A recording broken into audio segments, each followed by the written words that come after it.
let's talk about figures in terms of transferring the consumption of the oil so that there can be millions of tons of CO2 emissions.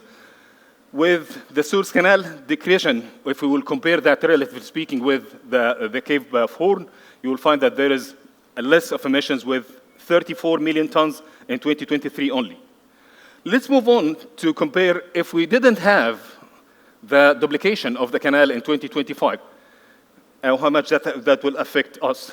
It was affecting us with 53 million tons of equivalent of CO2 if you are not going to have this duplication.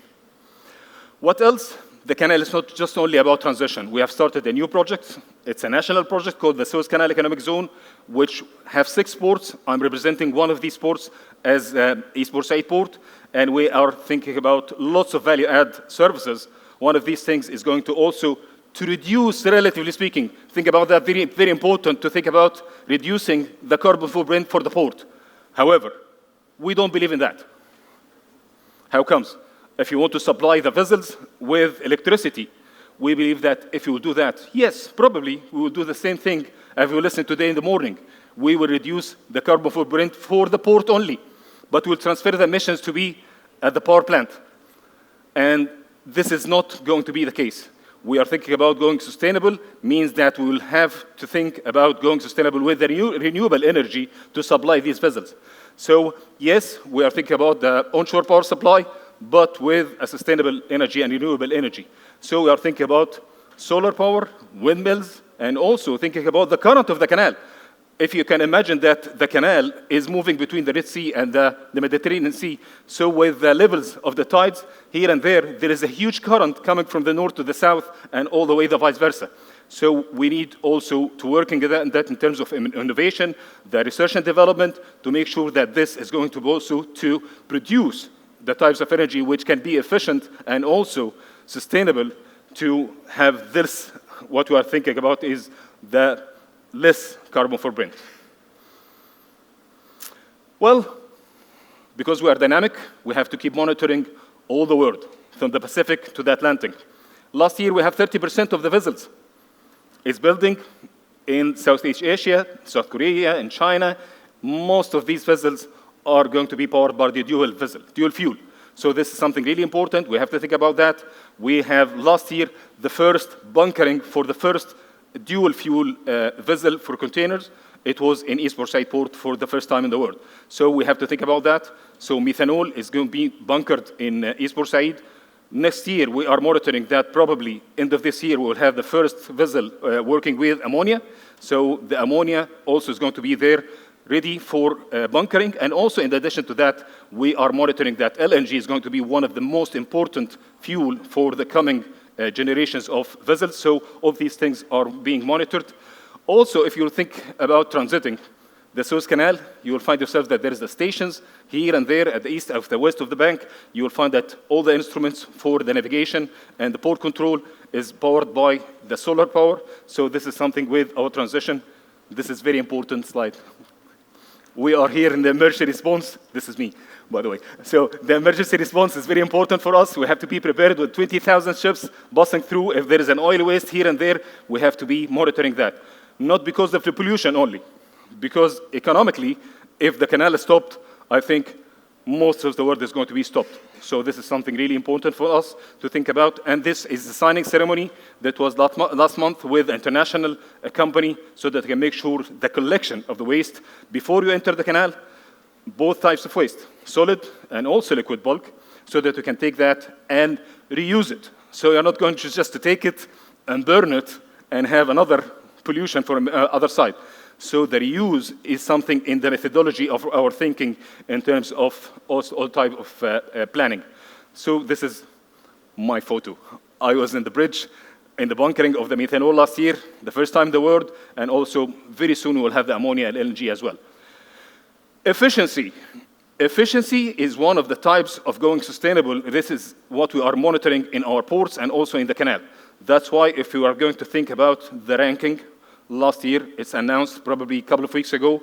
So we are ranked number 16 in terms of efficiency and productivity. So the performance is going to impact the emissions, it's going to impact the economic side of the ports and also the canal. So this is something with the criteria of thinking we are having in our plans as well.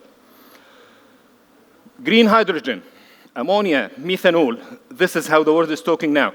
So the transition of having the energy from the fossil fuel now have been changed to be the green hydrogen, ammonia, e-methanol, and all these types of substances is going to be produced inside Egypt. So we're going to use the renewable energy, the solar power plants, and also the windmills, which is already now covering all over the Egyptian territories. Now this is going to be used for producing the green hydrogen. The green hydrogen is going to be used inside Egypt as a fuel, and also we are expecting that at least 10 million tons of this types of substances is going to be exported to Europe. So we are preparing also with our partners in the Mediterranean to transfer these types of goods from our ports all the way to European ports as well. So we have dedicated the liquid bulk terminals in our ports and also areas for green hydrogen production. So this is going to be also one of the main coming maybe 5 to 6 years to be ready for that. This is where the world stopped. We hold our breaths for 6 days last year, 2021, and we have started thinking about how we must be resilient. We must be thinking about all the alternatives. Now, the world is changing. The only constant is change. This is what I write down. So every day, we will have a lot of change when we talk about the supply chain. So this was a type of emergencies, and we start thinking about what if. So what if we are breathing, what if something like that happened? And also we have to think about also all the alternatives. So this gives us indication that what if something like that happened, what are the alternatives? This is how the calculations and the figures have been happened.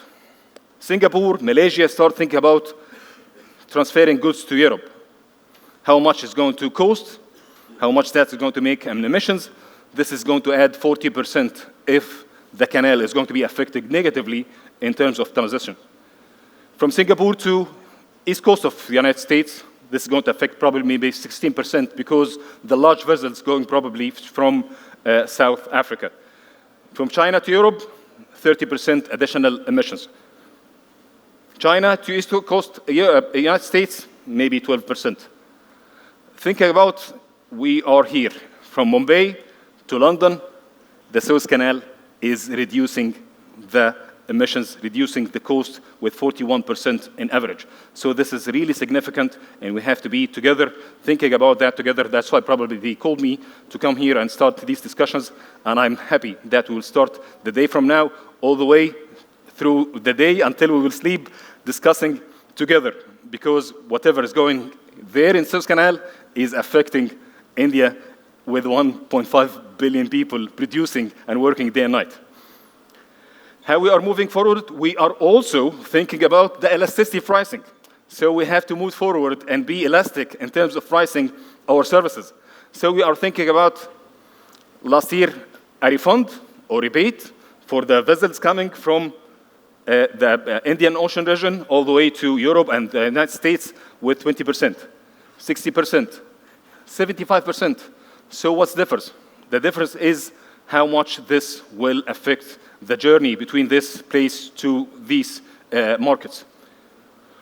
Also, last September, here in India, we have announced that there is a new corridor called the Economic Corridor.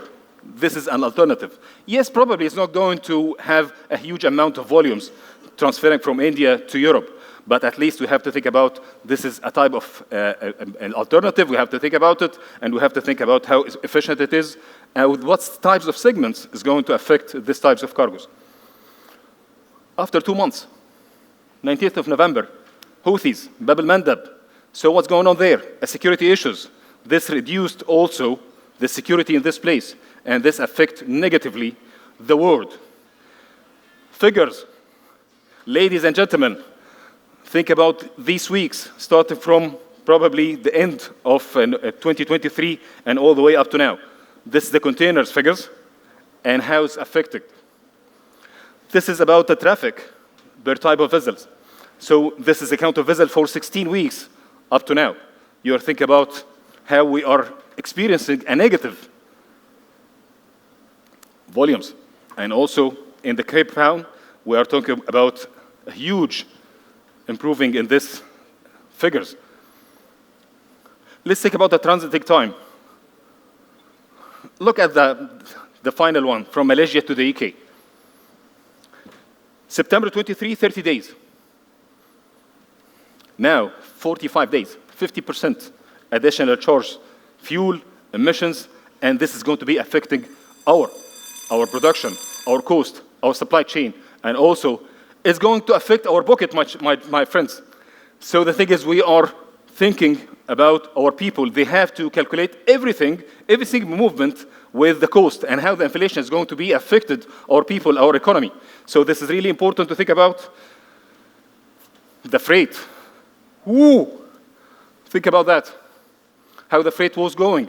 1,500, this for container. Now talk about maybe 5,000. So how we are experiencing something like that. Is it affecting India? Yes. Is it affecting all the world? Yes. Is it affecting the inflation and the economic changes in the world? Yes, it's affecting. Also, one of the main challenges we are monitoring in the Suez Canal, one of the main projects, the North Sea route. In 2016, we are planning to monitor that with the worst case scenario. The worst case scenario was maybe after 50 years, the North Sea route is going to be working in the navigation. After 8 years' time, we discovered ourselves that we are in a great challenge. Maybe this is going to happen in 10 years' time. So how that will affect, with now China is producing 32% of the world production. So most of this cargo moved to probably India as a supply chain. Maybe it's a product we will have a value add in India, and after that it will be going to the United States and also going to Europe. So this also is going to make a challenge. That's why how interesting we are working is a great and challenging supply chain and logistics subject. My conclusion, we're not very far from, I'm talking about my generation, probably we are talking about the Cold War, start from 1948, and we thought it's finished in 1991. Unfortunately, ladies and gentlemen, the Cold War is continuous planning for the superpowers. So this is affecting everything in our point of view. So we have to monitor that because all the decision has been made by the United States is affecting us, by China is affecting us. Everything is changing every day and night, and the calculations is continuous. Decarbonization is one of the most important things. The efficiency is considered by our planning every day. The Suez Canal Authority with the incentives, especially for the green application, is really important for us. Being elastic in terms of pricing is really important for us. The Suez Canal Authority, in addition to the Suez Canal Economic Zone, as a sustainable port considering onshore power supply from the renewable energy. This is something really important for the carbon footprint, for the real carbon footprint, not just only about just monitoring with new watches for the carbon footprint for people and for organizations, end of the day, or transferring the carbon footprint. So the digitalization is a must. I'm happy with the innovation so that we can share the photos with artificial intelligence. And now we are planning for our port and efficiency, for the gates, for also the navigation with the AI so that we can make sure that we are forecasting 30 years ahead without any congestions. So the dual fuel bunkering is ready now. So the only constant is change, thinking about the daily change happening every day and night. So the value-added services is really important for us. Thank you very much for that. I'm at your disposal. Thank you very much. Ma'am.